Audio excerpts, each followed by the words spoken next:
Então, assim, falar que existe desvantagem em criar um fluxo de CI e CD, eu estaria ficando louco, porque não São existe. melhorias, né, cara? Tu tá Exatamente, tu vai estar facilitando melhorando até a tua vida. o fluxo do teu time. Eu acho que o mais importante é isso, é o teu time. Silêncio no set. Gravando.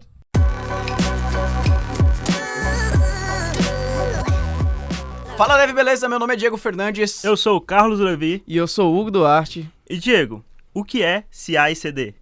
Boa. CI e CD, vamos primeiro pelo sentido literal da palavra. O primeiro é integração contínua, né? É Continuous Integration, tem diferenças. E o CD é Continuous Deployment. Então são né? dois termos Ou diferentes, Delivery, né? tanto faz. Oi? São dois termos São dois diferentes. termos diferentes. Então, um é integração contínua, o outro é entrega contínua. Tem diferenças nesses dois casos. Na verdade, eu acho que tem mais um termo, né? Integração contínua, entrega contínua... Pipeline? Não, tem mais um que eu fiz um post no blog falando sobre CI e CD, tá lá até hoje que eu explico a diferença dos três. A entrega contínua, a integração contínua e deploy contínua. Acho uma coisa assim, tem a diferença, mas eu acho que o entrega é a mesma coisa que o deploy. Mas, vamos lá, tentar falar um pouquinho sobre os dois. Sim. E depois a gente pode entrar nas partes mais técnicas de cada um. Mas, basicamente, integração contínua é uma metodologia para a gente colocar incrementalmente o código dentro da nossa codebase. Então, imagina assim, a gente tem um time, né, os squads, eu acho que hoje um squad perfeito de programação, ele não tem mais do que 5 pessoas dentro de um time. Imagine que esse time está trabalhando constantemente em novas atividades, como a gente tem aqui, por exemplo, no Skylab ou no Hubble e aí por diante. Se a gente deixa para lançar todas aquelas funcionalidades que a gente está realizando no dia a dia no fim do mês, cara, tipo, vai dar uma bomba. A chance de dar conflito, assim, é muito alta. Ou seja, a gente utiliza o processo de integração contínua. O que é, basicamente? A gente vai criando lá... Claro, a ferramenta que a gente usa, tanto faz. A gente usa o GitHub. Daí a gente usa lá o Gitflow, né? Cria pull request, integra no código. Mas isso daria para ser feito até de forma totalmente manual. O processo de integração contínua é, cara, toda vez que tu tem algo que pode ser entregável, já coloca o quanto antes dentro da codebase principal do site. Não que aquilo precisa ser entregue, não precisa ser feito o deploy diretamente, pode ser uma área de staging, pode ser uma... Então, assim, mas toda vez que tu tiver algo que pode ser anexado ao código da aplicação geral, tu vai incluindo aquilo lá dentro. A entrega contínua, ela é um segundo passo da integração contínua. É basicamente, beleza, agora tu está incrementando aquela tua codebase. E agora tu pode pegar essa incrementação e fazer um deploy automático. Então, toda vez que tu já adiciona aquele código novo, tu já entrega aquele código para o teu servidor, para o deploy e aí por diante. Então, são duas... Eu acho que a integração contínua ela é mais uma metodologia do que um conjunto de ferramentas ou técnicas em si. É uma metodologia de programação, de desenvolvimento. Enquanto que a entrega contínua mesmo é a terminologia que a gente usa para a parte de deploy contínuo, né? Toda vez que tem uma funcionalidade nova num branch específico e tal, já entrega aquele código. Mas, Diego, assim, voltando ali pra parte mais do mobile, no React Native, tu acha que vale a pena fazer gastar um tempo a mais, fazer um estudo para fazer o CI/CD no React Native? Cara, com certeza vale. Ainda mais no React Native, que a gente tem uma das funcionalidades que eu acho mais massas de destacar em um ambiente que a gente está desenvolvendo para mobile com JavaScript, que é a parte de updates over the air, né? Que a gente fala que são aqueles updates na aplicação que não precisam passar pela loja de aplicativos, nem pela Apple, nem pela Google Play. Implementar um fluxo de CI/CD massa, que utiliza inclusive essa parte dos updates over the air, né? Updates pelo ar, pela nuvem, não sei, mas é basicamente um update que ele não precisa passar pelas lojas, né? Eu tava tentando achar a descrição aqui, porque às vezes o pessoal fica, Diego, tá usando um monte de palavra em inglês aí, mas, cara, eu não sei o conceito em português. Então, quando a gente tem esse fluxo, no mobile faz muito sentido. Eu ainda acho que no mobile, não que faz mais sentido que a web, mas faz muito sentido também, porque a parte da gente enviar um aplicativo, vocês que são desenvolvedores mobile sabem disso, a gente enviar um aplicativo manual por dentro do iTunes Connect, do Xcode ou da Google Play, cara... É muito chato. É muito chato. Sem falar pra ser aceito, né? Porque é muito... Então, cara, a gente precisa de uma forma de automatizar isso. Por isso que, Microsoft App Center, tem o Bitrise lá, tem o GitHub Actions. Agora eles conseguem integrar de uma forma que a gente consegue entregar o aplicativo direto já na loja. Não precisa passar por geração de perfil de provisionamento, não sei o que, essas coisas tudo, sabe? Já automatizar esse processo. Então, explica pra gente rapidamente como é que funcionaria o fluxo de CI/CD num aplicativo. Como é que eu daria o push lá no GitHub, depois ele iria direto para a loja? Como é que funciona isso? Tem várias formas que a gente pode fazer, né? A gente tem níveis, vamos dizer assim, de integração, configuração, de automatização que a gente pode configurar. Então, a gente tem níveis de automatização que a gente consegue fazer. Por exemplo, o primeiro nível, por exemplo, poderia ser só gerar para testes. Então, a gente consegue colocar, toda vez que a gente dá um push numa branch de staging ou numa branch de teste lá, ele roda a build lá por dentro do... Aí pode ser independente do sistema, tá? Eu vou usar aqui, por exemplo, o Microsoft App Center como exemplo. Mas, cara, tem vários outros. Mas, assim, o Microsoft App Center ouve essa notificação, né? O GitHub avisa o Microsoft App Center que houve um novo push no código e ele faz a build do iOS e do Android. No Android, ele consegue enviar o APK por qualquer coisa, a pessoa consegue instalar no aplicativo dela. O Android ele é mais aberto, vamos dizer assim. Se eu te mando um APK hoje por e-mail, tu consegue baixar e sair usando. No iOS já não é tanto assim, né? Tu tem que falar quais que são os desenvolvedores do teu time, se tu confia naquele aplicativo. Certificado. É mais chatinho. Então, assim, mas o App Center também consegue fazer. Ele consegue enviar um e-mail, tu abre o link pelo Safari e pelo Safari tu consegue baixar o aplicativo. Então não precisa passar pela loja também. Então esse primeiro, vamos dizer assim, o primeiro nível é a parte de testes da aplicação. Um segundo nível poderia ser a parte de testes integrada com a loja de aplicativos. Por exemplo, no iOS a gente tem o Test Flight. Sim. E no Android agora a gente tem o beta testing lá para... mas agora, uma coisa que a gente não tinha antes, que a gente tem agora, é como se fosse um test flight do iOS para o Android, que são testes que vão ser enviados que só e-mails específicos vão conseguir utilizar. Antes no Android a gente tinha que acessar a loja de alguma forma para conseguir baixar mesmo aquele app. Com o test flight. E agora é bem parecido com o test flight mesmo. Eu acho que a única coisa que ele não faz só é avisar que teve uma nova versão. A gente que tem que ter a responsabilidade de avisar. Mas daí também o App Center consegue automatizar isso. Então eu acho que essa seria uma segunda forma, né, de criar a integração contínua. E a forma, vamos dizer assim, mais a terceira forma, na verdade, seria entregando direto para a produção também nas lojas. Então, o Microsoft App Center, ele consegue, toda vez que eu lanço uma nova versão, eu coloco lá um changelog, é a única coisa que eu preciso colocar, e ele distribui nas lojas de forma automática. Eu não preciso me preocupar mais com nada daí para frente. Eu acho que só na Apple ele não consegue... Você tem só que confirmar. Eu só tenho que ir lá na Apple e falar, beleza, eu quero liberar a versão. Isso. Porque a Apple ela não é... Vamos dizer assim, 100% customizável via API, né? Eu gosto muito da API da Apple para lidar com essa parte de certificados e tal, mas tem algumas coisas que eles requisitam uma confirmação manual. Eles são bem criteriosos. Criteriosos, né? Exatamente. Eu acho que essa seria a melhor palavra.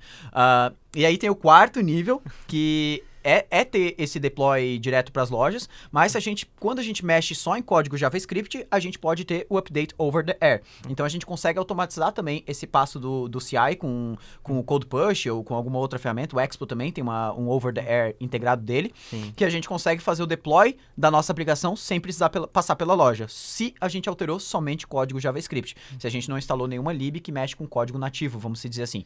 Mas no Expo, como ele já está tudo integrado dentro, a gente consegue... não interessa nem se a gente mexeu em algum código nativo, a gente consegue fazer o deploy over the air. Então a gente nem precisa passar pelas lojas. Tá, Diego, então eu nunca vou mandar meu aplicativo de novo pra loja? Não, tu vai mandar. Porque senão se tu lança, sei lá, 10 versões via over the air, quando ele instala o aplicativo, ele vai estar instalando uma versão bem antiga e depois baixando essas 10 novas versões. Sim. Então é meio que uma coisa para ser utilizada em conjunto, para tu liberar a nova versão de uma forma muito mais rápida e depois tu libera na loja. Sim, geralmente em conjunto, né? Libera os dois de uma vez só, que é para os novos usuários não precisarem ter esse tempo de atualização. Falando aí ainda do questão do code push ali, do over the air, tu falou que o React Native permite isso assim, e só se você modificar o código de JavaScript, mas por que isso é possível? Por que a gente tem essa possibilidade? E como funciona, né? Porque o código JavaScript ele não é compilado, ele não precisa ser interpretado, vamos dizer assim, por uma máquina virtual antes dele estar no nativo, vamos dizer assim. O código JavaScript que a gente está desenvolvendo aqui na nossa máquina, no final ele continua sendo código JavaScript lá no React Native. Diferente, por exemplo, se a gente desenvolve um código Java, lá ele fica compilado, ele não continua sendo aquele código que a gente consegue visualizar exatamente a aplicação. Então, por mais que ele esteja, claro, minificado, bundled e tudo mais, no final ele continua sendo JavaScript. Ou seja, um arquivo JavaScript hoje, não interessa, cara, pode ser uma aplicação muito grande. Ele não vai passar de, sei lá, eu vou jogar 100 KB assim, mas sendo muito pessimista, sabe? Então ele vai ser muito pequeno.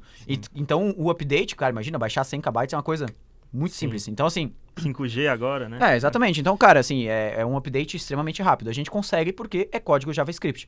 Porque o React Native, quando a gente está desenvolvendo ele, E quando a gente vai jogar ele em produção também, a gente utiliza lá o Metro Bundler, né, que é o Webpack do React Native, para gerar um bundle, que a gente fala da nossa aplicação, que contém todo o código JavaScript da aplicação. E é isso que é enviado para produção. Essa é a principal coisa que é enviada para produção. E quando a gente faz o update over the air, a única coisa que a gente faz é gerar um novo bundle, mandar para o aplicativo consegue baixar aquilo enquanto ele está sendo executado e atualizar. E aí, claro, existem várias estratégias de atualização. A gente pode, por exemplo, forçar que o usuário não consiga usar a aplicação enquanto ele não baixar um novo update. A gente pode falar, por exemplo, que o update é para ser baixado por baixo dos panos e quando ele fecha a aplicação e abre de novo, já seja aplicado. Então tem várias estratégias que a gente consegue fazer. A gente consegue fazer, por exemplo, também uma tratativa manual. A gente só quer atualizar caso o usuário tentar acessar uma funcionalidade da nossa aplicação que a gente sabe que... Então assim, tem muita coisa que a gente consegue fazer. Isso é bem legal, cara. E basicamente porque ali o JavaScript, ele tá dizendo que ele deve ser renderizado, então são basicamente instruções, né?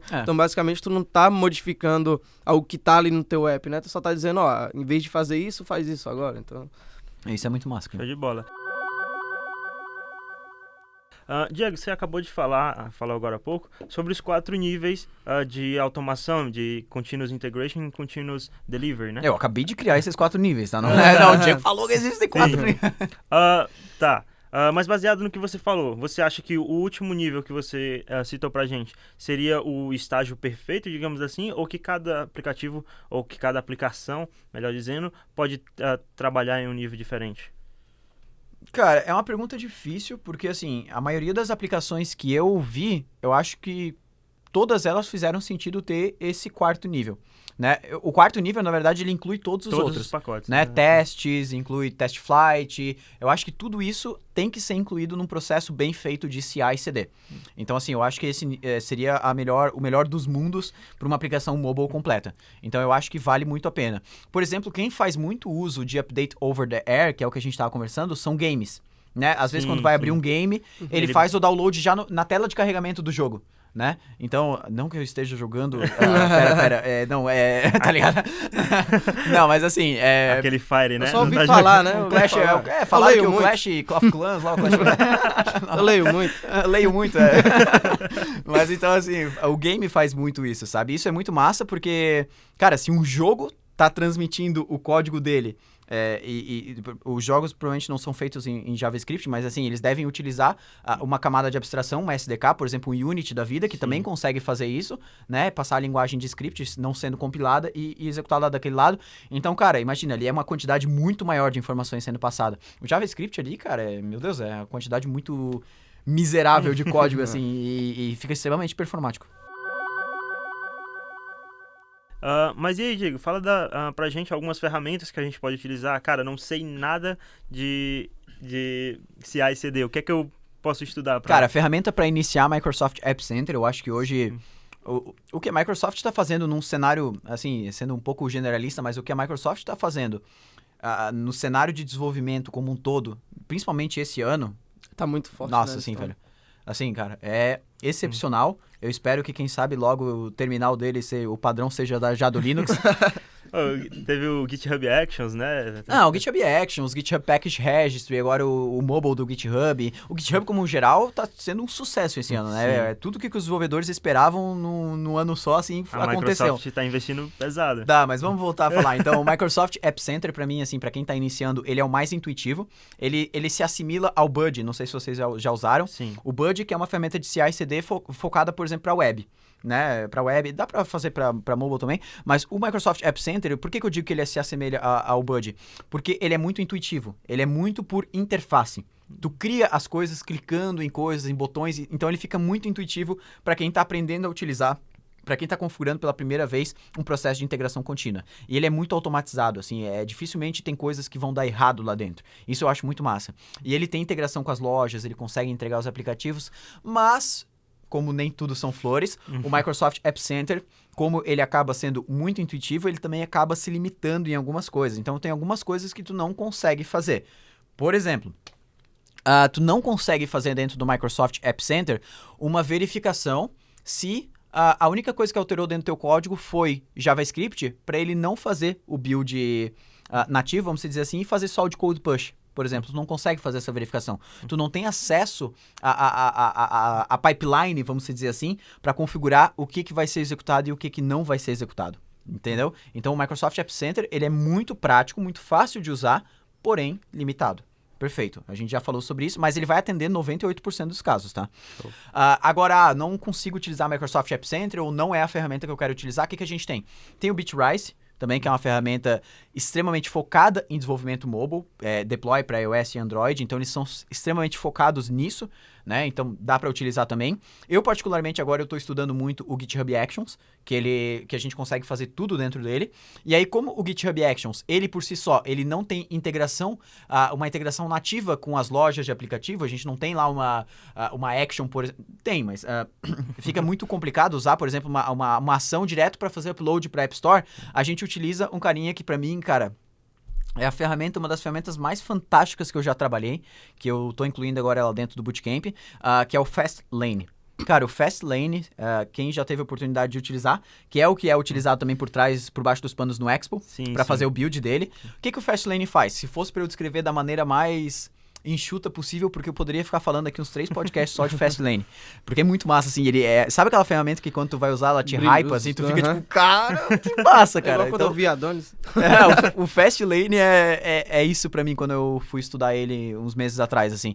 Eu já tinha ouvido falar dele, mas só como ele não roda no Windows, ele roda só, basicamente ele roda só no sistema Unix, né, e por isso que eu não tinha incluído ele até agora no Bootcamp, porque no Bootcamp geralmente a gente tenta ser multiplataforma, abranger muito mais, né? Então agora, como eu tenho o GitHub Actions, que eu consigo configurar o Fastlane lá dentro, já abre um pouco mais a nossa carteira de possibilidades. Mas voltando a falar do Fastlane, por exemplo, eu consigo automatizar tudo dentro dele. Quando eu digo tudo, é tudo. Por exemplo, eu tô com o meu aplicativo, eu nunca acessei minha conta de desenvolvedor da Apple, eu só sei meu login e senha, eu nunca acessei iTunes Connect, Google Play Store, nunca...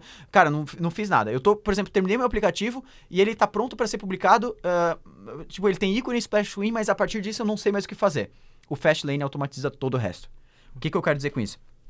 Ele cria o aplicativo na Apple, ele gera os certificados de desenvolvimento e produção, ele cria os perfis de provisionamento, tanto para a área de staging, para a área de development, para a área de produção, ele tira foto do teu aplicativo, caso tu queira, né? As screenshots das telas, ele coloca as screenshots dentro de mockups, caso tu queira, adiciona a descrição nas screenshots, ele pode mudar o ícone da tua aplicação, caso a tua aplicação esteja em staging, por exemplo, deixar ela com um símbolozinho de beta e mandar, daí tu vai ter 2 aplicações diferentes, ele automatiza a incrementação do build version, do build code, na verdade, que é aquele código que precisa ser toda vez diferente em cada incrementação.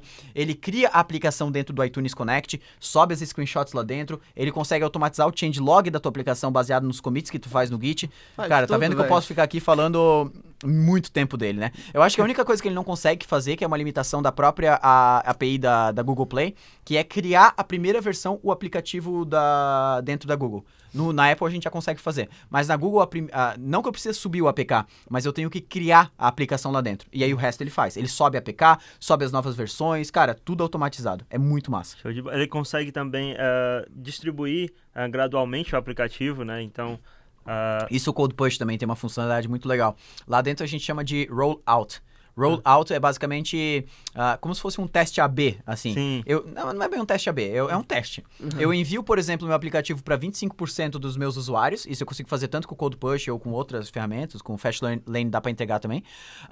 E se 25% desses usuários usarem a aplicação, isso pode ser automático ou manualmente, por exemplo, e não tiverem nenhum erro dentro de tantos minutos, eu libero para o restante. Ou, sei lá, eu faço para 10%, para 50% um update, para 50% o outro. E qual tiver a melhor aceitação, eu boto o restante. Tipo, cara, isso aí abre um leque de possibilidades.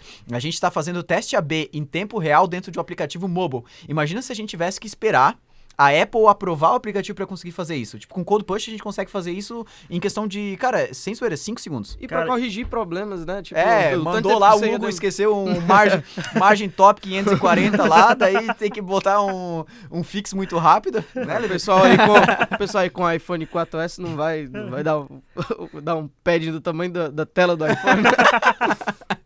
Essa é boa. O cara vai fazer a view ficar menor quando o teclado sobe, mas daí o teclado do iPhone sobe a tela toda, acabou a tela. Cara, imagina um aplicativo bancário com isso, né? Às vezes você tem um erro lá, o próprio é um próprio caso de uso do Banco do Brasil, Uhum. eles utilizam o React Native no seu aplicativo. Cara, imagina se acontece um erro no aplicativo em que algum erro monetário, digamos, com valores, e eles precisam esperar 3 dias para consertar esse erro. Ah, se a Apple aprovar, né? Se eles não devolver uma mensagem Ainda tem. assim, tipo, cara, entrei aqui... Não deu pra fazer login, não. E eu tava com preguiça, não consegui não. Essa mensagem, essa notificação aqui, essa mensagenzinha de erro, eu acho que podia melhorar um pouquinho. Cara, a empresa quebra. Aham. Literalmente, a empresa quebra por causa disso. Então, dá como o próprio Hugo falou, você consegue resolver os erros de produção muito rápido. Então, acho que tudo bem o usuário esperar 3 dias, digamos, para receber uma versão nova. Mas imagina o usuário ter que esperar 3 dias para resolver um problema que ele não consegue utilizar o aplicativo. Então, cara... Não, com certeza. Isso aí dá um poder na mão dos desenvolvedores ali, que é muito massa, assim. Só- E eu só falei um pouco das funcionalidades que a gente tem no Code Push e no Fastlane de maneira geral, assim, mas tem muitas coisas que a gente consegue entrar dentro dele. Só não vale o desenvolvedor pegar e ficar, qualquer coisa eu resolvo aqui rapidão. Não, faz isso não, cara. A gente já teve podcast também falando sobre padronização, sobre code review, né? Claro, isso aí é pra um caso, o Levir tá falando tipo um caso assim que realmente... Às vezes sim. passa, mas acontece. Diego, pelo que eu vi, a gente utilizou muito o termo de infra aqui quando a gente estava falando de deploy, CI, CD. Eu preciso saber infra nesse contexto de aplicativos para conseguir utilizar do CI, CD? Não, o que tu vai ter que saber basicamente, que eu acho que isso, cara, deveria ser conhecimento, tipo inglês pra programador, assim, é trabalhar com Unix de uma maneira geral, assim. Conseguir utilizar os comandos do Unix, sabe? Então, conseguir lidar com o terminal. Então, porque muitas dessas ferramentas que a gente tá falando de CI, CD, por exemplo, GitHub Actions, tu vai configurar diretamente através de um arquivo de configuração, quais são os scripts que aquela máquina virtual que está rodando a build do teu projeto precisa executar. Então, eu preciso entrar numa pasta, né? Tu vai ter que usar o CD até entrar na pasta, tu vai ter que rodar lá, sei lá, um React Native. Então, assim, tu vai ter que configurar a maneira que aquilo vai ser executado.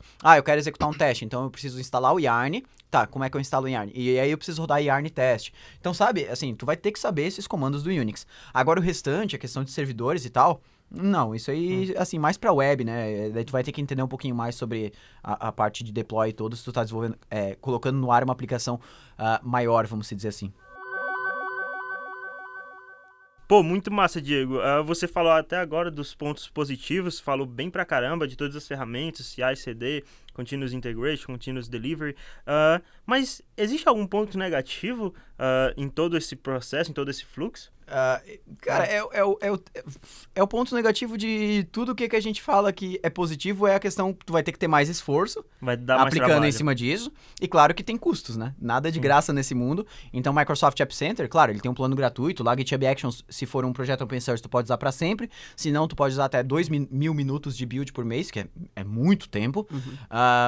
Se não, tu vai ter que pagar algum valor lá. Mas assim, não é nenhum valor assim tremendo para quem tá desenvolvendo já uma aplicação que vai rentabilizar, vamos dizer assim.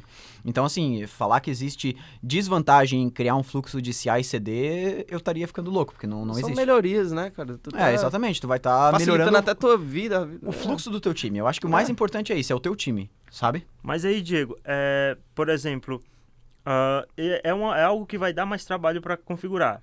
Além disso, vai gerar um custo. Então, pode ser que para os gestores de uma determinada aplicação, isso não faça mais sentido. Isso não faça tanto sentido, na verdade. Já que o resultado final vai ser o aplicativo na loja. Não, vai... Como é que o desenvolvedor pode convencer um possível gestor que vale a pena integrar, gastar Não um precisa tempo fazer a mais? nada. É só esperar o gestor pedir alguma feature que tá lá pra aprovação na Apple. Só isso. E daí mandar ele ligar pra Apple pra resolver, pra ver se eles aceitam mais rápido. Então assim, cara, o fluxo de CI e CD, ele resolve tanto problemas no time, né, que tu chega lá ao final do mês cheio de feature pra liberar, tu quer liberar numa porrada só, alguma coisa assim. Então isso a gente falando de integração contínua. E quando eu falo de CD, e aí claro que eu tô falando especificamente de integrar junto com o Code Push, com o Update Over the Air, né, por isso que eu tô falando isso, ele resolve realmente esse problema de, cara, as coisas elas vão pro ar de uma maneira muito mais rápida, é que nem a gente tá fazendo um deploy na web. Então a gente conseguir fazer um deploy no mobile igual a gente faz um deploy na web, é o melhor de todos os mundos, assim. E existe algum tipo de aplicativo onde eu não preciso utilizar dessas estratégias de CI/CD? Por exemplo, um aplicativo que eu nunca vou precisar atualizar. Vale a pena utilizar o CI/CD? Meu, o Leveiro, ele tá puxando uns casos, né? Tá. Cara, Leveiro, tipo, eu não vejo, sei lá, nexo em um aplicativo que nunca vai atualizar. Eu tô tentando pensar em um aqui, mas, cara, sei lá. Eu acho que não... Talvez para uma possível correção de bugs, então. Eu acho que assim, vamos achar o meio termo aí. Tá. Eu acho que, assim, podem ser que existem aplicativos que tu não precisa se preocupar com isso no começo. Então tu pode publicar a primeira, a segunda, a terceira, a quarta versão utilizando, sei lá, o processo todo manual. E aí tu vai percebendo que às vezes está gerando um trabalho desnecessário e tu vai lá e configura o fluxo de entrega contínua, de code push e por aí vai. Mas para um time, por exemplo, desde que tenha mais de uma pessoa trabalhando num projeto, eu acho que o fluxo de integração contínua, ele é basicamente obrigatório. Eu acho que não utilizar algum fluxo para integração do código, né, para integração contínua do código seria meio que loucura, assim. Então, nesses casos, faz sentido em 100% dos casos, desde que o time tenha mais que uma pessoa. E Diego, assim, e tu falou que, tu até pode no começo ali não utilizar. É complicado? Tipo, já tem um aplicativo ali e tal, já é um pouquinho grande, já tem uma certa complexidade. É complicado ali eu configurar, sei lá, o code push, vou ter que mexer em muita coisa e tal. Não. Complicado é mandar aplicativo de forma manual para as lojas sem usar essas ferramentas. Todas Isso é as complicado. Se a pessoa já passou por isso, ela não se dói mais por nada, cara. Tu pode mandar ela configurar qualquer coisa que para ela vai ser fácil. Então, assim, o Code Push ele é basicamente só um plugin. A gente instala, faz uma configuração via terminal lá. A gente pode fazer algumas configurações a mais, caso a gente queira ambientes personalizados, por exemplo, ambiente de staging, ambiente de produção, né, de release. Se a gente não quiser isso, se é só ambiente de desenvolvimento e release, cara, aí é mais fácil ainda. Não precisa quase nada de configuração. É só instalar, colocar lá no elemento root da nossa aplicação a maneira que a gente quer utilizar o Code Push, que é aqueles 3 métodos que eu tinha falado antes, que pode ser, por exemplo, direto, né? O usuário não consegue usar o app quando tem uma atualização nova.